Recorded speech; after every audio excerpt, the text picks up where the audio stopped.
And I know that I need to cut out the sweets or the sugar or the high fatty foods or whatever. And they don't do it until they have a heart attack. The action of chewing and breaking down the food is the first and, arguably one of the most important steps of the whole digestive process, because so many people don't chew properly. And if you're not chewing properly, then the rest of your digestive system has to work so much harder to break down that food and extract the nutrients. Hey there, it's Sandee Sgarlata. Get ready to dive deep into incredible stories of people who've taken life's challenges and turned them into a roadmap to happiness. On this show, we're not just talking about overcoming obstacles. We're uncovering the real, gritty secrets to living a life filled with peace, joy, and genuine happiness. This is Happiness All, so let's get started, because happiness is a choice, and the choice is yours. Louise Digby, calling in all the way from the UK. Thank you so much for joining me today. How is your evening for you going? Hi, it's good, thank you. It's quite clammy and humid here. It's a little bit warm, but I can't complain really because we've had the longest winter ever. So Oh, have yeah. you? We had a pretty Yeah, short winter here. Oh, really? Oh, lucky Yeah. you. Well, in my part on the East Coast, DC metro area, it really wasn't bad. So what part of the UK are you in? I'm in Essex, so I'm quite central, just at about an hour north of London. So yeah, kind of like the warmer part of the UK, if there is such a thing. If there is such a thing. So before I hit record, I was telling you I watch tennis all the time, and we're gearing up for the French Open, and Wimbledon follows it, right after. And it's not going to happen this year. Every year, my husband are like, okay, maybe next year we'll make the trip, because I've only spent one day in London, and it was in the late 90s, and I was with my ex-husband and another couple. We were going to Italy, and we had to fly into Heathrow and fly out of what's the other one? Gatwick. But we had like an 18-hour layover. Oh, right. In between, and we had to get from the one airport to the other. So we hired a driver who took our bags, and we hired him for the whole day, and he took us around the city and everything. But I got to see the whole city, but I'd like to spend some time there, because I didn't know at the time, but after I did my ancestry DNA, I am literally 92% English, Okay. and 8% Irish. Oh, amazing. Yeah, so you've Who definitely got to know? visit. I have to visit. Like, that's my roots. My grandmother came from England back in the 1920s. So yeah, I need to get over there. But anyway, and so that's when we're planning it to close up this part of our conversation is to go see Wimbledon live and visit the UK. So enough of the small talk. Louise Digby, she is a registered nutritional therapist, women's weight loss expert, and founder of the Nourish Method to lasting fat loss. So her clients come to her after struggling to lose weight despite eating well and working hard to burn the fat.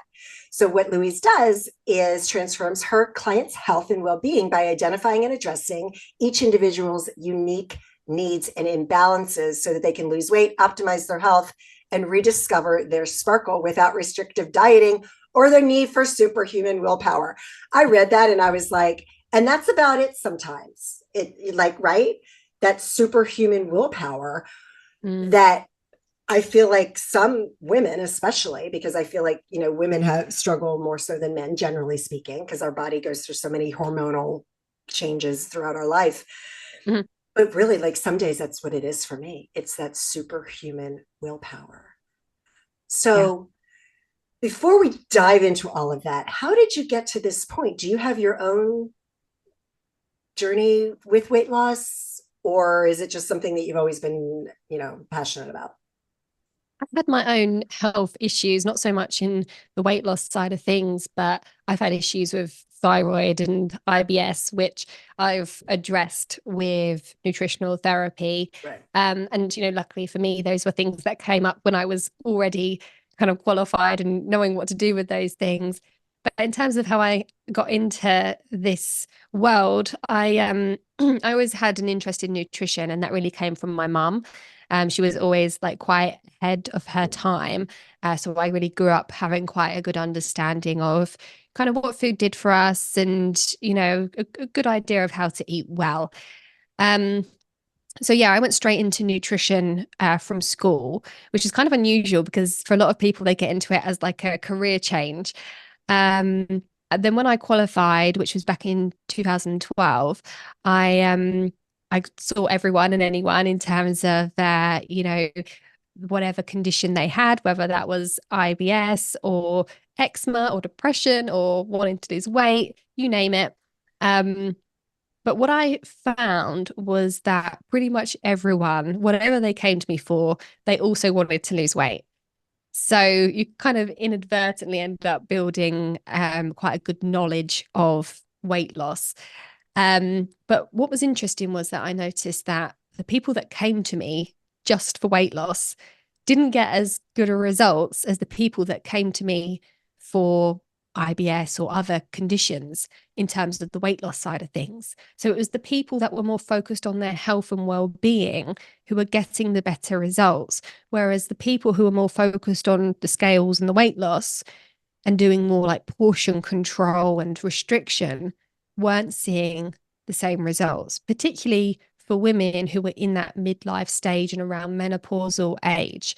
So that really led me down the rabbit hole of trying to understand what was going on there and how the approach needs to be different for this group of women, and how we need to take a more holistic and health focused approach to weight loss rather than just focusing on restriction and burning calories.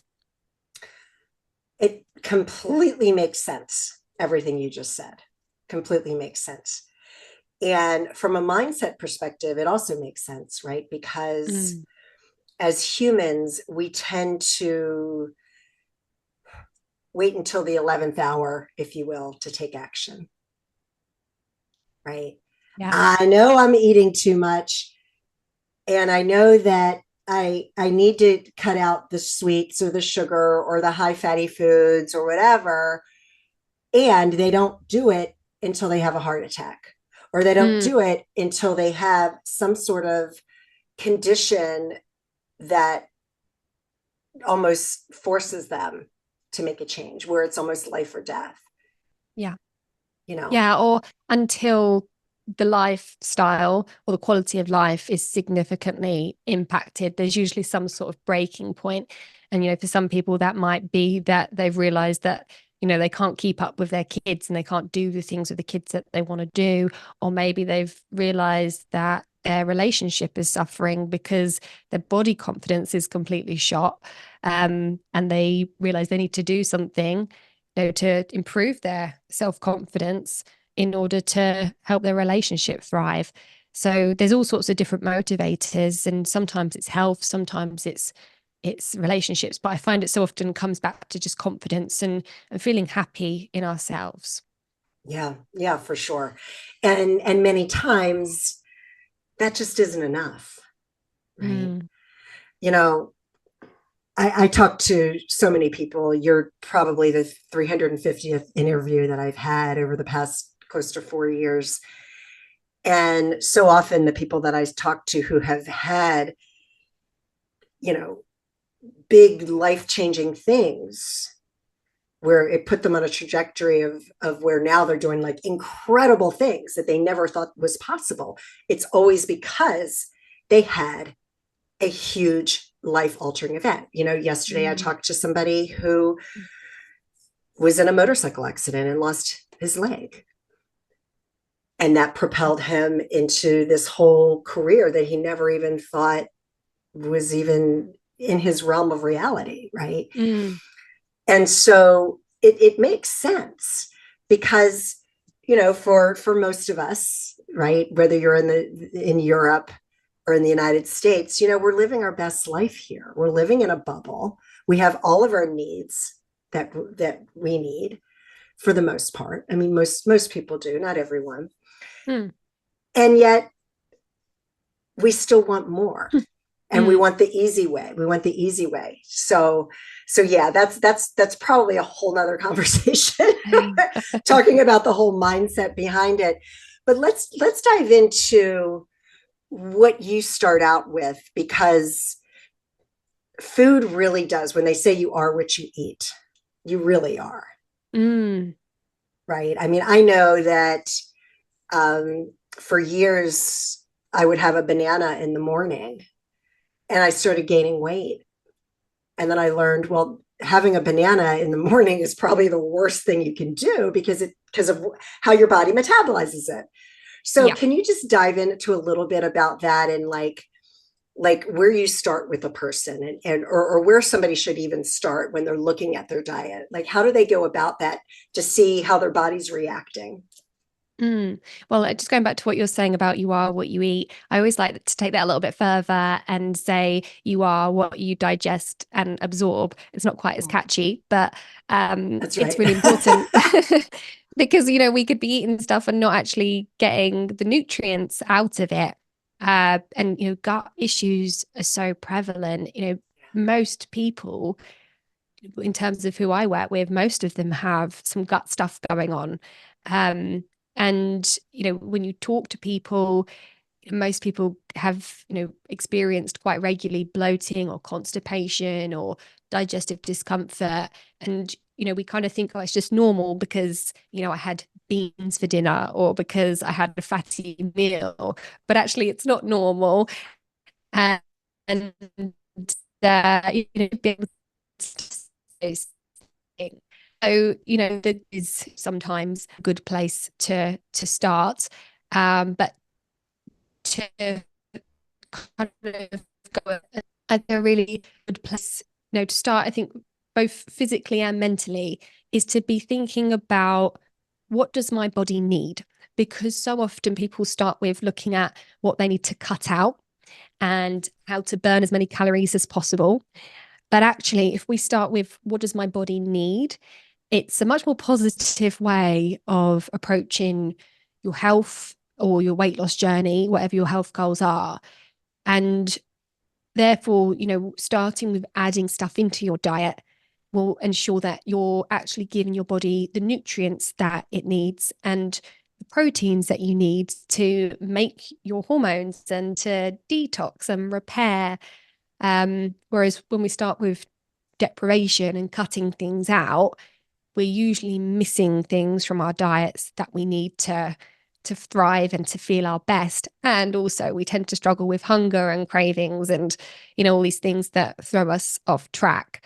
So yeah, focusing on what your body needs is the best place to start. And that can be difficult to figure out what your body needs. But you gave a really good example talking about having a banana for breakfast, and breakfast is so often the best place to start, because if we can get a good breakfast in place, then it really sets ourselves up for a balanced day where we're not having so many cravings and energy slumps and we're feeling satiated. So really what that means is getting some protein into your breakfast. Oh yeah, if I have just like a hard-boiled egg for breakfast, many times I'll keep those on hand because they're easy to make and just they're quick to. Mm. Just having one hard-boiled egg, like that's incredible. Like for me, like that Mm. works. So I used to be part owner of a cleansing center, and this was back in 2010, Mm. 2011. The DC metro area is not really the best place for something like that, because just a lot of people, I think and my friend who owned it, and I kind of joined her practice. It was kind of ahead of its time, in the sense where colonics wasn't really something that many people would even consider. Mm. But I learned a lot from her. And she used to always talk about how digestion starts in your mouth. Mm. Yeah. Can you elaborate on that a little bit? Because I'm certainly not qualified to really explain it, but Yeah, I love that you brought this up. So it does start in your mouth, absolutely. The action of chewing and breaking down the food is the first and, arguably one of the most important steps of the whole digestive process, because So many people don't chew properly. And if you're not chewing properly, then the rest of your digestive system has to work so much harder to break down that food and extract the nutrients. So that's important for the nutrient absorption, but also just chewing our food and spending a little bit of time tasting the food and being mindful around our eating helps to send a signal to your brain to help you recognize that you're actually having a meal. And that in itself helps you to feel more satiated as well. And then there's your saliva, which is full of enzymes, which helps to start breaking down your food. So if you just chew your food enough to be able to swallow it, which I think is what most people do, instead of chewing your food until it's, more like a puree, then you're missing out on the work that the enzymes in your saliva does, which is really starting to break down some of the starches in your food. And you know that this is happening because if you get like a piece of bread and you chew it and you chew it and you chew it, you'll find that it starts to go sweet. And it's where the enzymes in your mouth and your saliva are starting to break down those starches and turn them into sugars. So that's an important step to get the digestion ball rolling. And then, as I say, all of that effort with your chewing also helps to stimulate your digestive enzymes and your stomach acid as well, which again is really key for getting the most out of the food that you're eating, and also to helping to prevent things like acid reflux and belching, which tend to come from a lack of stomach acid. So if we chew properly, we can help to minimize those upper GI symptoms, also helps to minimize bloating and extract more nutrients out of our food. Mm. I haven't heard it explained so well before.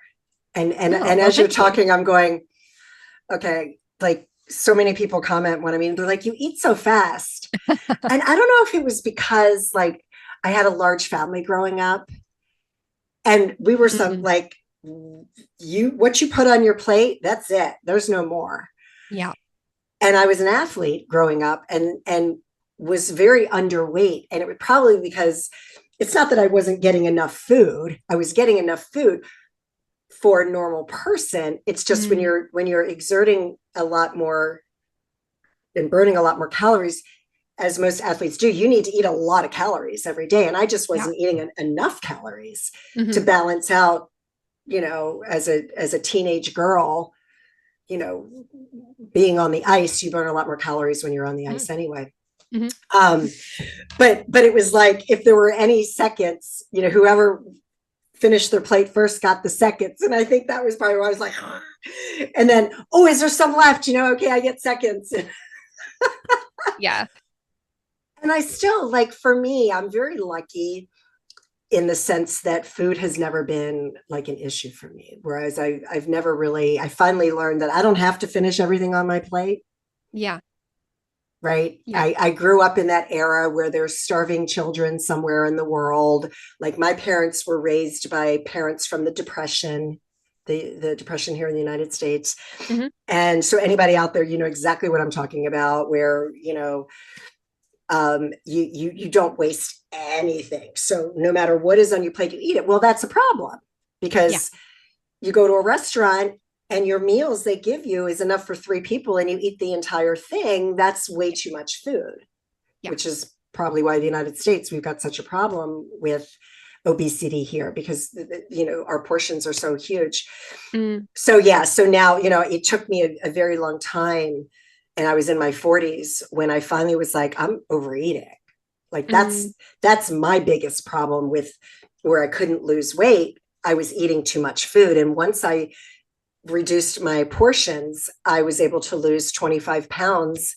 And I've kept it off for over 10 years now by mm. simply, I do practice intermittent fasting. And I know a lot of people do that. Can we just touch on that for a minute and what you think about that? Because I generally, like, it works for me and I know it doesn't work for everybody. So, Yeah. right. I mean, weight loss is about figuring out what works for you. Definitely. Yeah. And this is the thing that I see time and time again is that it looks different for everyone. You know, Right. everyone that comes to me has the same problem, which is that they're not losing weight when they might expect to, because they're putting in all the effort and they're dieting and exercising, but the weight isn't coming off. So, but despite them all having the same problem, the solution looks different for all of them. And fasting is one of those things that is very individual. And my approach to fasting is to bring it in to the action plan at kind of a later date, once we've got foundations in place. Okay. So the concern with fasting, which is for women, this doesn't really apply to men so much, but for women, it is something that can be very stressful on the body. Okay. Because if we take our calorie deficit too far, or if we go too long without eating, and we're already stressed, and we're someone who's very busy and on the go all the time, or if we've got thyroid issues, then fasting tends to make those things worse. Yeah. And both stress and thyroid issues are like the worst things when you're trying to lose weight or just be generally healthy. So in those cases, fasting wouldn't be appropriate. But for someone who's got a really solid foundation in place, let's say, they're taking measures to manage stress, they're sleeping well, they're nourishing their body well, getting a good wide range of whole foods, moving their body in a way that is, aligned with what works for them. Again, that's a whole thing that can be very individual. But if they've got all of that in place, then yeah, fasting can be a helpful addition. But you want to pay close attention to how you feel, because sometimes you can feel quite good initially with fasting, but then things can start to go backwards because of that prolonged stress on your body. So yeah, you've got to be careful. Yeah, that makes sense. And I am very, very healthy, and I've always eaten very well. And so that makes sense that it works for me, because I have the foundation, which I didn't even know that was why I was having success with it, because I have that foundation. I just thought, okay, I know what it was. You talked about how you feel good at first, and then sometimes it doesn't. And and I think that's likely the case with a lot of these fad diets, whether it's the paleo or I know I gained a ton of weight with my son's when I was pregnant with my son, because they thought that I could possibly be high risk, and they said stop exercising and gain weight. Because I was on the ice 6 days a week during that time. That was in the peak of my coaching career. I was on the ice. I was ice dancing a lot, in the best shape of my life. They're like, stop exercising, gain weight. I'm like, okay. And when you do that, your metabolism can really take a shift. And so I ended up gaining a tremendous amount of weight. And I ended up doing the Atkins disease, the Atkins diet to help me lose weight. And it really worked. Since that time, I've never been able to go back to that. I've never been able to get to the point where my body was in the ketosis. Is that correct? You put your body in ketosis. So that's a whole nother conversation, because it works differently for every single person. Yeah.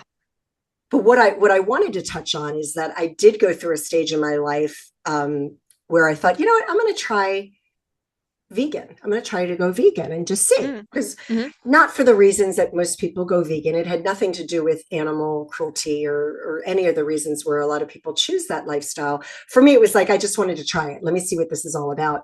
It lasted about 2 weeks. Couldn't keep up with the lifestyle. And I didn't have that underlying passion that was fueling it. That I think that, you need to have. I could never have a pig as a pet because I love bacon too much, and I'm like, I had ducks growing up, so I will never eat duck, because I'm like, okay, I can't eat my dog. I can't eat, yeah. And so I have to separate that in my mind. So I stayed being a vegetarian for another 6 weeks, and I felt great for about a month. And then what started happening with me was that I started looking kind of grayish. I had zero energy. And then I learned from some book that I was reading by Donna Gates. the name is escaping me right now, but she has a book, that the body ecology diet. Don't know if you've heard about it, but Mhm. it's a diet to help people with autoimmune deficiencies and things like that. But it's just a very healthy way to eat, a lot of cultured vegetables and Mhm. kefir and things like that that really help the gut and the pre and probiotics, that you need. Mhm. So what I learned from that, because she has a chapter on blood and your blood type. And with my blood type, it said that you require animal protein every single day. And as soon as I introduced animal protein back into my diet, I felt amazing. So, what are some steps that people can take? I want to lose weight, because it sounds like this is part of what you would look at. What are the things that you take into consideration with a person, and what does a person need to know about their body makeup and things like that Mm. to help them decide which way to go, you know? Yeah. So, in terms of what I look at with my clients, we almost always run tests because we just find it takes out that guesswork and it makes it much easier to get results more quickly. And so the sorts of things that we think are really important to look at are things like your thyroid. Mhm. And part of the reason why that's so important is because, like I was saying earlier, you know, if your thyroid isn't functioning so well, then that's not going to help with your weight loss journey. It's really the master controller of your metabolism.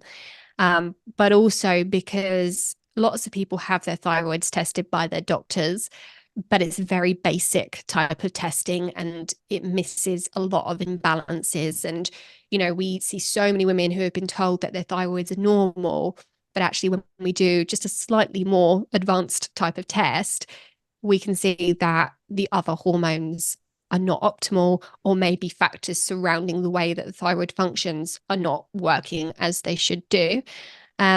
So understanding whether your thyroid is functioning properly is a good step. And then taking steps to support your thyroid, which we can get into if you want, um, is a key thing that we look at. And then we also like to do another test that looks at quite a few different areas in the body. One of those areas is gut health.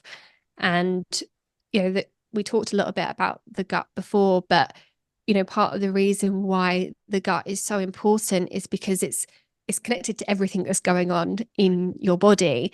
So if your gut isn't functioning well, it's going to have an impact on all the processes in your body. And it can cause bothersome symptoms like fatigue and cravings and hunger, which, obviously makes it more challenging to make healthy choices. But also, we eliminate some of our hormones via the digestive tract. And if your gut isn't functioning so well, there are certain strains of bacteria that can actually make you reabsorb those hormones that should have been eliminated. So that can cause hormone disruption in your body, which isn't helpful when you're trying to lose weight. And then your gut can also drive inflammation in your body as well, and raise the toxic load in your body. Again, both things that are really not helpful when you're trying to lose weight. So starting by focusing on your gut is a really good place to start as well. And again, there's so much that you can do to support the health of your gut. And one of the simplest things that you can do, which is good for not just your gut, but for loads of processes in your body, is to get a real diversity of different foods, particularly whole, real food. So unprocessed foods, particularly not ultra processed foods. So yeah, Like getting is more. like what mostly we get here in the United States. Yeah. Yeah. And, what's concerning is that, food companies have gotten really good at making processed foods and ultra processed foods look healthy, and, using buzzwords like protein, or gut healthy, or those types of words, just slapping them on a packet. And then we think they look healthy, or just the colorings on the packet, and the aesthetics of it can make it look like it's a healthy sort of high-end product as well. But when you flip it over and you look at the ingredients list, you see this long paragraph of ingredients, and that's your first sign that it's a ultra processed food. So we've got to be quite savvy and critical of the foods that we're eating. And it's not that we can't eat these foods, but we want to make sure that most of the food we're eating is a whole, real food. Yeah. Yeah. My current husband and I went to France back in 2015, Mm. and we went to the Bordeaux region because he introduced me to red wine, which is incredible. And we were like, we're just going to have a blast. So, we drank a lot of wine, had a lot of bread, had a lot of cheese, just ate to our heart's desire. And, we both lost weight on that trip. Mm-hmm.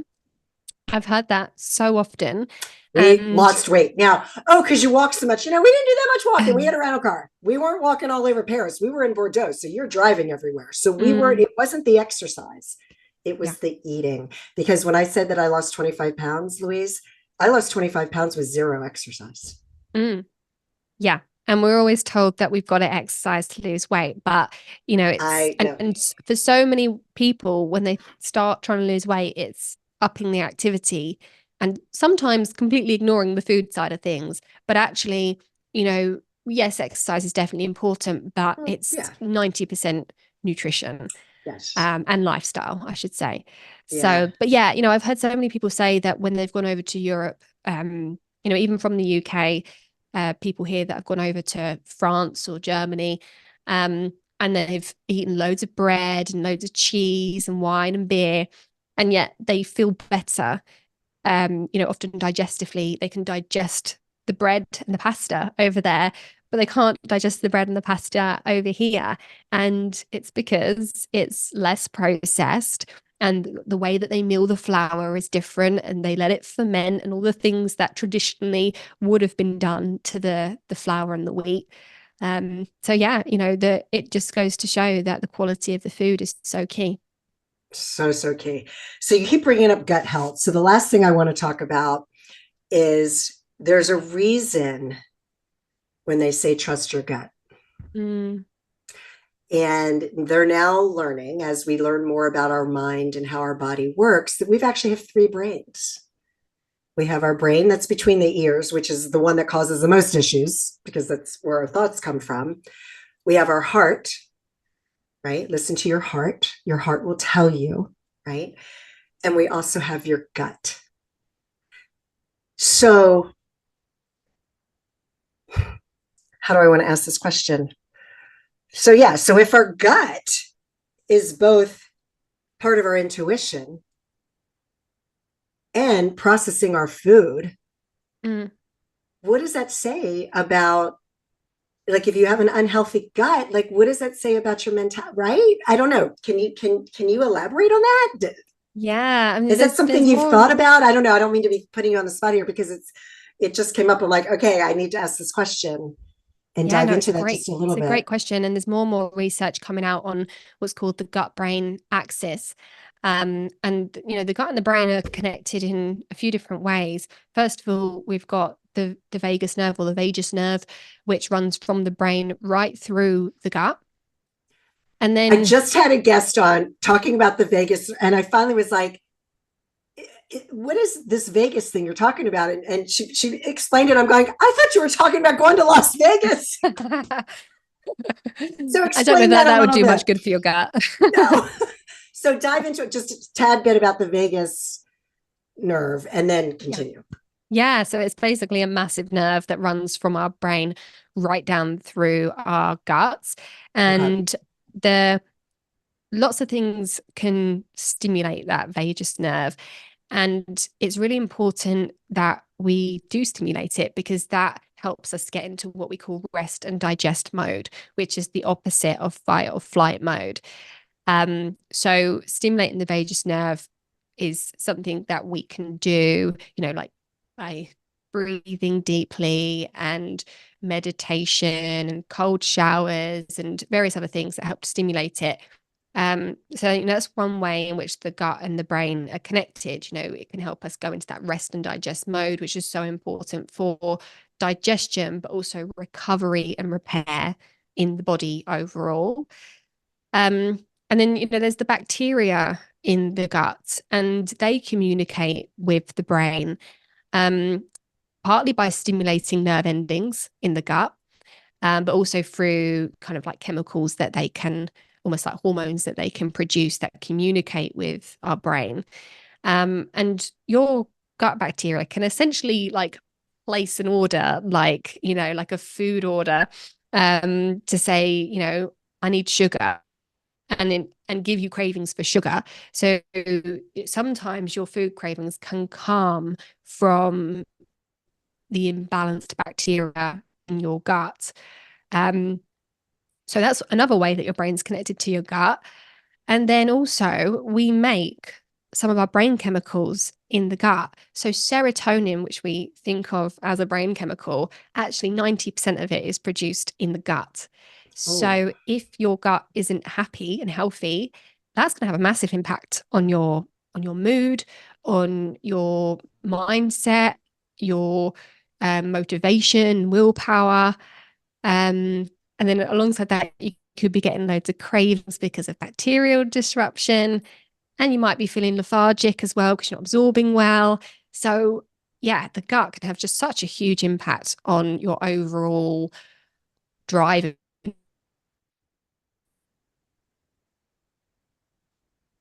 Wow. Wow, you broke up for a second there, so hopefully that'll come through there. But can you just repeat the very last thing you said? Yeah. So about how we make hormones in the gut. Did you hear that bit? I don't think I did, but just repeat that one more time, and then yeah. Okay. Yeah, so the third way that our gut is connected to the brain is that we make a lot of our hormones in the gut. So particularly your brain chemicals, serotonin. So we make about 90% of our serotonin in the gut. And, that is a brain chemical or neurotransmitter that is very much linked to our mood, our motivation, our drive for carbohydrates, and overall willpower and motivation. So if your gut isn't happy, that's going to have a real impact on just your ability to be focused and consistent in your efforts. Oh wow, that's incredible information. Simply because it's the whole mind, body, spirit that we're trying to be at its optimal place. And if you really want to be happy, you got to look at all of these areas in your life because they're all Yeah. connected. It's not just one thing. Yeah. And, one of my key messages that I repeat over and over again is that if you're not seeing progress, it's probably not your fault. It's probably the fault of the diet that you're following because it's not right for you. It's not actually addressing your needs. A restriction diet, that's not going to fix your gut issues. It's not going to fix your hormonal issues. It's not going to reduce your toxic load. And, it's probably going to make a lot of those things worse, drive up your stress levels, and, leave you probably gaining more weight in the long term. So what type of specialists, and this, and then we'll wrap this up. What type of specialists, or what is it that people want to look for when they're looking for somebody? Because, there's going to be good nutritionists and ones that aren't so good, or some that are. So what are the key things that people need to look for when they're researching? Because you're in the UK and not everybody's going to be able to come see you, right, in the UK. Just for the industry in general, what are things that people want to look for when trying to find that expert to help them in their weight loss journey? I would be looking for someone who takes a functional approach. So whether that's a functional doctor or a functional nutritionist or holistic nutritionist, someone who is looking at you as a whole person and factoring in,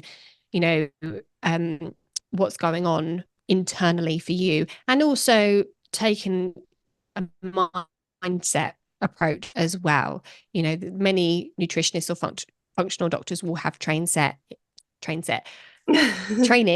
mindset In coaching. mindset.